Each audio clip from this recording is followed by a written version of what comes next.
네, 여러분 안녕하십니까? 한동훈 국민의힘 대표, 용산 대통령실에 이제 그 윤석열 대통령하고 오늘 저녁 만찬 전후로 해서 아무튼 독대의 시간을 좀 갖게 해달라 했는데 용산에서 거부했습니다. 체코 방문을 한 그 대통령의 체코 방문의 성과가 묻혀버릴 수가 있다. 오늘은 그게 주된 화제인데 뭐 그런 이유 하나 들었고, 그 다음에 이제 윤 대통령과 한동훈 대표 사이 근본적으로 신뢰가 없습니다. 지금 신뢰가 바닥 수준입니다. 서로 상대방을 믿지 못한다. 이제 이런 거지요. 그래서 윤 대통령 측에서 참 대통령 측이라는 말을 쓴다는 것 자체가 참 어떻게 보면 좀 서글픈 측면이 없지 않아 있습니다만, 그 아무튼 용산 쪽에서 그 저런 제안을 했다고 합니다. 추경호 원내대표하고 3자 만남을 하자. 그러니까 만찬이 있기 전에 윤 대통령, 한동훈 대표, 추경호 원내대표 이렇게 셋이서 차담하자, 차 한잔 먹자. 근데 한동훈 대표가 거부했다고 그래요. 그러니까 한동훈 대표 입장에서는 추경호도 믿지 못한다. 그러니까 추경호는 한동훈과도 지금 완전히 뭐랄까 신뢰관계가 제로 상태다. 이제 이런 겁니다. 그러니까 윤 대통령이 추경호랑 셋이서 보는 건 내가 할 수 있다라고 하는 이유는 둘이서만 만나면 만남 이후에 딴 말할 가능성이 있다. 딴소리하고 다닐 수가 있다. 한동훈 대표가. 이제 이렇게 불신하는 거지요. 그래서 거기에 제3자인 추경호 원내대표가 있어야 딴소리 못할 것 아니냐. 이제 이런 겁니다. 그렇다고 대통령이 뭐 독대 이걸 하면서 녹취를 할 수는 없지 않습니까? 녹음기 틀어놓고 할 수는 없잖아요, 대통령이.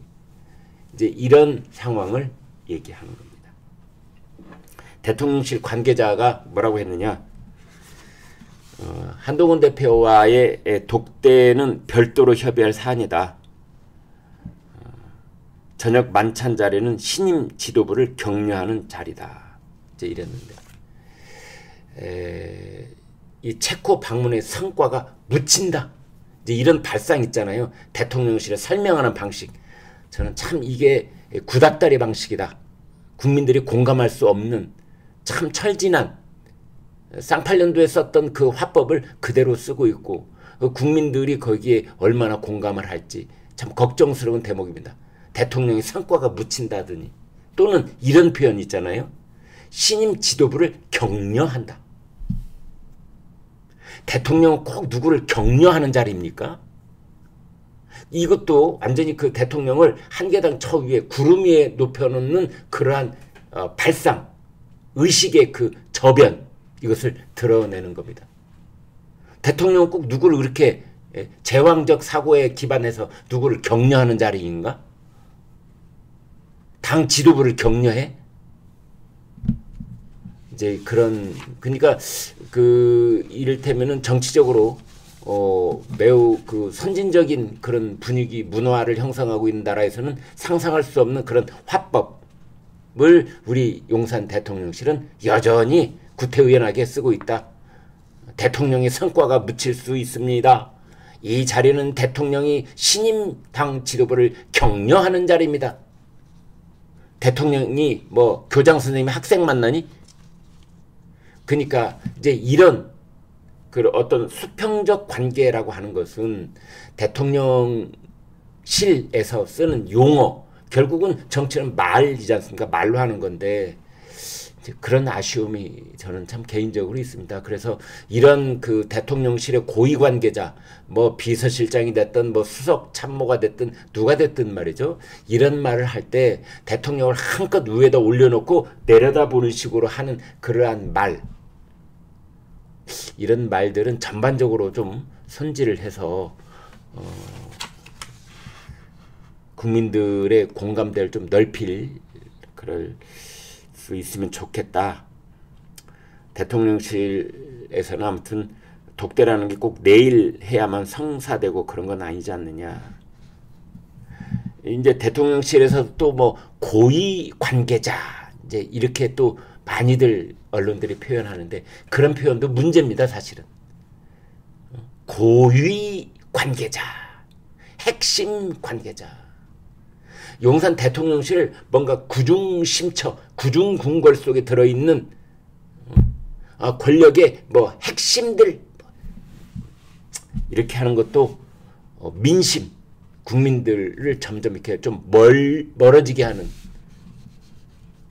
어떤 중요한 정보를 자기들끼리 다루는 그런 일이야 매일 항상 있어야 되고, 그러한 국가적으로 매우 중대한 그런 결정을 매일매일 내려야 하는 그러한 곳이라는 걸 누가 모릅니까? 그걸 꼭 핵심 관계자, 고위 관계자 이래야만 되는 것인지 하는 아쉬움은 있습니다. 아무튼 대통령실은 굉장히 불쾌하게 반응을 보였다고 그래요. 한동훈 대표가 독대 요청을 했다는 것, 그것을 마치 압박을, 윤석열 대통령을 감히 압박을 하는 것처럼 체코 방문을 마치고 새벽에 막 서울공항에 도착하는 대통령을 뒤에서 이렇게 등 떠미는 것 같은 이제 이런 거에 대해서 아마 감정적으로 크게 지금 부딪혀 있는 것 같습니다. 제가 생각할 때는 대통령이 측근 참모들 앞에서는 한동훈 대표 크게 막 욕을 했을 것 같아요. 그놈의 새끼 정말 보자 하니까 정말 못 봐주겠다는 식으로 그렇게 말하지 않았을까라는 생각이 들 정도입니다. 아무튼 그리고 이런 독대 요청이 은밀하게 아무도 모르게 대통령한테 전달된 것도 아니고 언론에 보도가 됐잖아요. 이제 그런 거는 저는 한동훈 대표 측에서 참 잘못했다고 저는 봅니다. 그러면 안 되지요.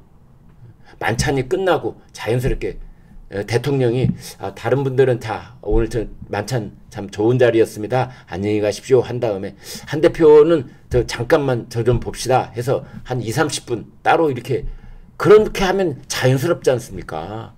근데 그거를 꼭 언론에다가 뭔가 정치적으로 활용하려는 그런 목적이라도 있기라도 하다는 듯이 언론 플레이를 하면 대통령으로서는 그걸 받아들일 수 있겠어요? 끌려가고 한동훈한테 당하는 것 같고 한동훈 손바닥 위에서 놀아나는 것 같고 그런 느낌을 주면 안 된다. 한동훈 대표 측에서도 그런 점은 좀 반성할 여지가 있다고 저는 봅니다. 친윤계 핵심 인사가 이렇게 말했네요. 여당 대표가 대통령을 조용히 가서 만나야지 왜 그걸 언론에 퍼뜨립니까? 대통령이 독대 요청을 안 받으면 불통이라고 할 것이고 받으면 의료 관련 문제를 대통령에게 떠넘기려고 그리고 자기는 싹 빠지려고 하는 의도가 다분한 것 아닙니까? 진정성이 없습니다. 아주 나쁜 의도가 있습니다. 뭐 이렇게 얘기를 했습니다. 그러자 한동훈 대표가 곧바로 뭐라고 했느냐. 지금은 공개적으로 말하기 어려운 중요한 사안들이 있다. 그 사안에 대한 논의가 필요한 상황이다. 이게 도대체 이건 또 무슨 말입니까? 한동훈 대표가 지금은 말하기 어려운 중요한 사안이 있다고 그랬습니다. 이거는 국민의힘이 입수한 중대한 첩보가 있다는 뜻, 이런 뉘앙스를 풍깁니다. 그러면 국민의힘이 지금 입수한 중대한 첩보라는 건 뭐냐? 저는 김건희 여사와 관련된 첩보라고 봅니다. 이제 곧 있으면 국정감사가 시작됩니다. 10월 달에 국정감사. 국정감사라는 것은 더불어민주당 국회의원들이 면책특권을 가지고 아무 말이나 할 수 있는 자리가 국정감사 자리, 이렇게 보면 됩니다. 각 상임위원회별로 더불어민주당, 조국혁신당 국회의원들이 면책특권이라는 방탄조끼를 입고 김건희 여사와 관련된 자기들이 떠돌아다니는 소문 중에서 아무거나 가지고 이제 막 터트릴 가능성이 있다. 그것 중에 신빙성이 다소 있어 보이는 그런 중대한 민주당의 폭로 가능성이 있는 첩보, 이걸 가지고 한동훈 대표가 윤석열 대통령과 내밀하게 대책을 상의해야만 한다라는 뜻이 아니었을까, 뭐 그런 짐작도 가능하다.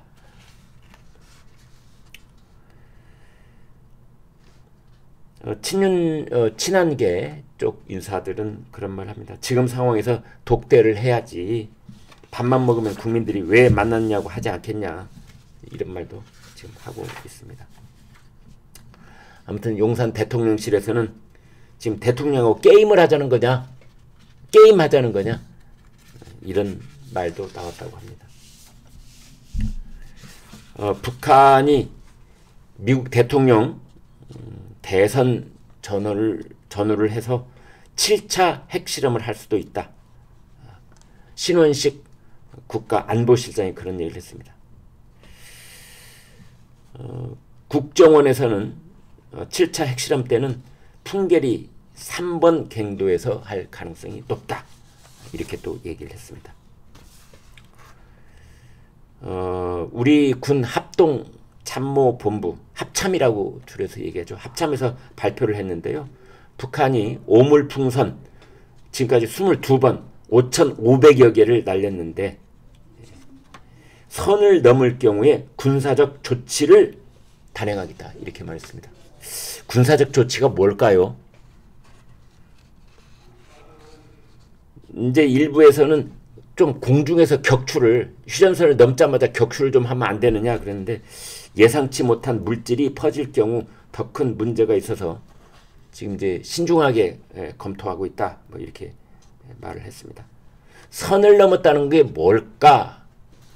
그것은 인명피해가 발생할 경우, 또는 인천공항, 김포공항 같은 기간시설에 이제 떨어질 경우를 말한다고 합니다.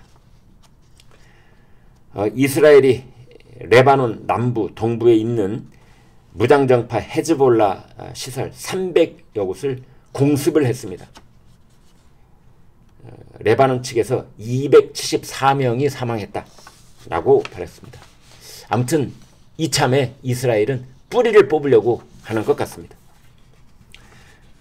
이스라엘 지상군이, 이스라엘 육군이 레바논으로 진입하는 것 아니냐, 이런 얘기도 나오고 있습니다. 대통령실에서는 이른바 쌍특검법, 해병대원 특검, 김건희 여사 특검, 그리고 지역화폐법, 거부권 행사할 방침이다, 이런 보도가 나오고 있습니다.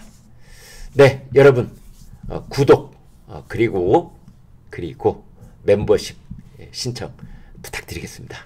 여러분 대단히 감사합니다.